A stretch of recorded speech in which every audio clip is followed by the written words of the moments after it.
Today we journey into the woman at the center of the saga of deception, treachery, and merciless killings, Jolly Joseph. A malevolent force lurked in the serene town of Kerala, India. For over a decade, a series of sinister murders took place, all woven together by a web of deceit. Concealed behind an unsuspecting facade was India's first female serial killer.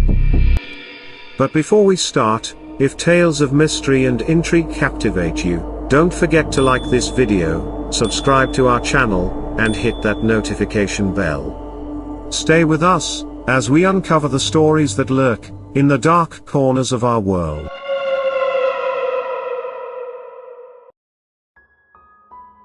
Jolly Emma, commonly known as Jolly, was a regular face in the small town of Kudathai in Kerala. Educated and articulate, Jolly held a respectable position as a lecturer in the prestigious National Institute of Technology, Calicut. She was married to Roy Thomas. The Thomas family was a name everyone recognized in the town.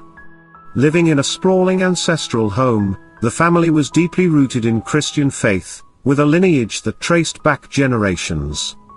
Tom Thomas, Jolly's father-in-law, was a respected figure in the community, and his wife, Anama, was a retired school principal.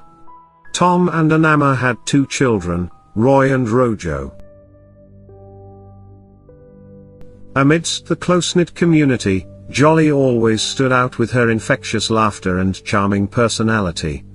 Everyone in the community praised her for being a devoted wife, a loving mother to her 2 sons, and her professional achievements.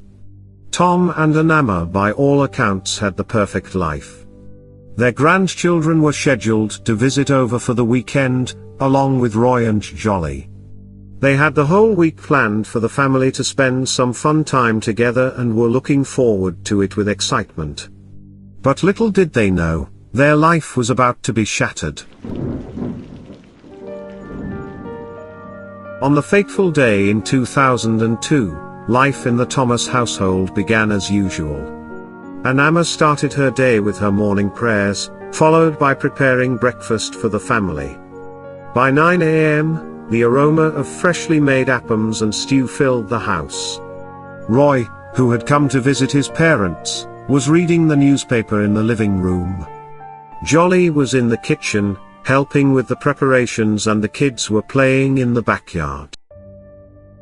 At around 10:30, Anama complained of uneasiness after consuming a glass of water. Within minutes, she collapsed.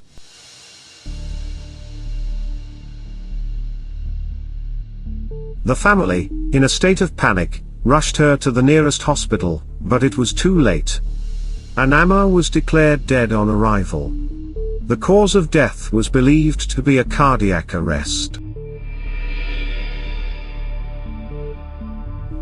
The town mourned the loss of a beloved teacher, and life slowly returned to normal. But this was just the beginning.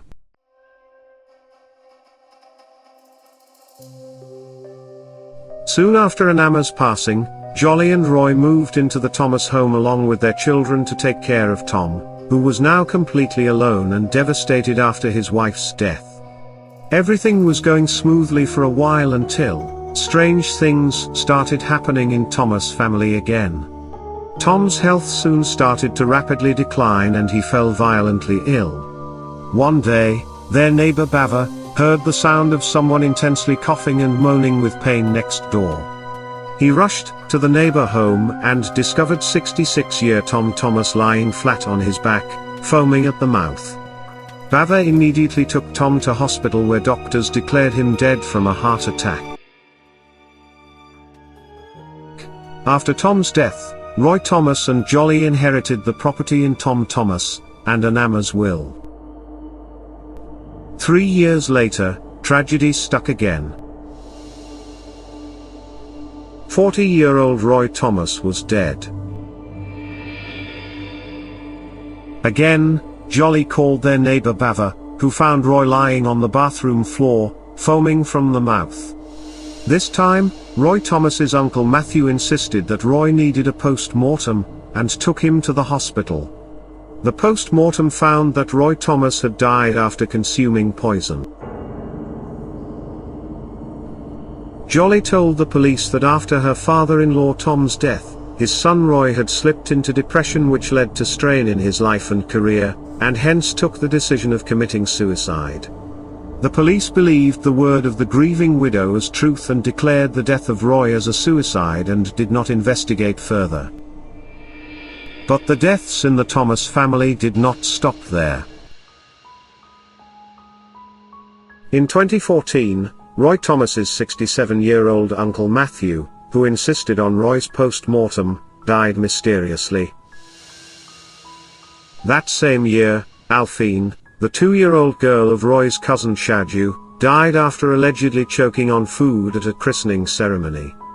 Then, in 2016, Shaju's 43-year-old wife and baby Alphine's mother Celie died mysteriously too.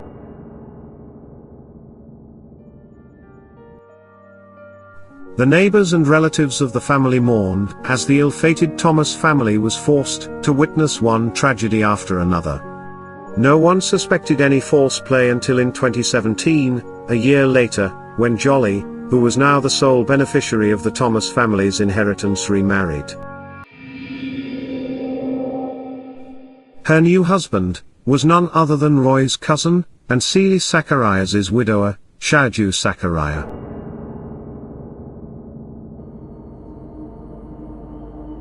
When Jolly remarried Roy's own cousin Shaju, people close to the Thomas family had begun to suspect something odd. Suspicious about Jolly's involvement in the untimely deaths in the family, it was at this time that Roy Thomas's brother Rojo, who lived in the United States, began voicing his doubts. But as Rojo began pointing fingers at Jolly, the whole family went against him. They believed that Rojo was trying to incriminate Jolly because he wanted to get his hand on the property and inheritance of the Thomas family, that now belonged to Jolly. But Rojo did not back down. He started doing his own investigation in the deaths of his family members. During the course of his investigations, Rojo discovered that Jolly didn't really work as a professor in the National Institute she had claimed. She did not even hold any degree.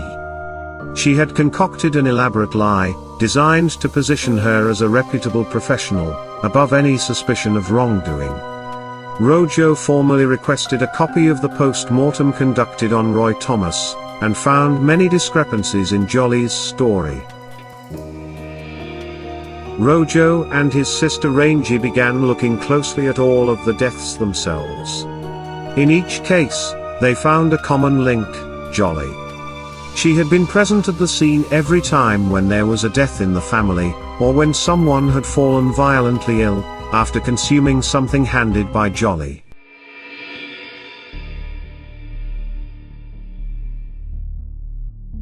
They finally filed an official case with the police, presenting all the evidences they had gathered. Seeing the inconsistencies in the case and the evidences, police finally agreed to investigate the case further as potential homicide. The police exhumed the bodies, and forensic tests confirmed the presence of cyanide in each case. After 2 months of analyzing the evidence, Kerala police arrested Jolly Joseph. At first Jolly denied all allegations. But after days of strict interrogation and police presenting their evidences, and the inconsistencies in her past statements, Jolly finally cracked. She confessed to murdering all 6 family members, adding that she had poisoned them with cyanide. She revealed her motive to the police in a detailed confession. Jolly harbored grand ambitions, yearning for a life drenched in luxury and opulence, unwilling to settle for the modest circumstances she found herself in. She told the police that she killed her first victim, her mother-in-law Anama, because she resented how much control she had over the family, and all the finances. With Anama alive, she could never lay her hands on the family property, so she decided to end her life. She sourced cyanide from a local goldsmith she knew, claiming it was for pest control. She added cyanide to a glass of water and gave it to enigma, consuming which she collapsed and passed away. Next, she moved her father-in-law Tom out of the way to gain complete control over the family's assets. Around this time Jolly first laid her eyes on Shaju, Roy's cousin. She soon started fancying him and dreamt about having him for herself. But there was one problem: Jolly and Shaju both were married, and divorcing Roy would lead to her losing all the property she had worked so hard for. So she weaved the sinister plan of moving her husband out of the way. But her perfect plan was almost sabotaged when Roy's uncle Matthew started demanding that Roy Thomas needed to have a post-mortem. Jolly realized that Matthew had grown suspicious of her, so she mixed cyanide in his drink and murdered him too. Once Jolly had removed all hindrances from her way, her next target was Shaju's wife and daughter. She murdered them both and finally lured Shaju in her deadly trap. Jolly was confident that she would never get caught because she had masterfully weaved her web of deceit. She did not anticipate that she would one day be brought to justice by somebody she never took into account: Roy's brother Rojo. Jolly was convicted for her crimes and sentenced to a life in prison. The seemingly innocent and doting wife had masterminded a series of murders over a decade, all while maintaining a facade of innocence. The case served as a grim reminder that appearances can be deceiving, and evil can lurk where least expected. Jolly's reign of terror, which had cast a dark and chilling shadow over the community, was finally stopped, bringing her face to face with the justice she had evaded for so long. So that's it for today's episode. If you liked this story, then stay tuned with us and subscribe to the Eclipse Tales. Take care, and until the next time.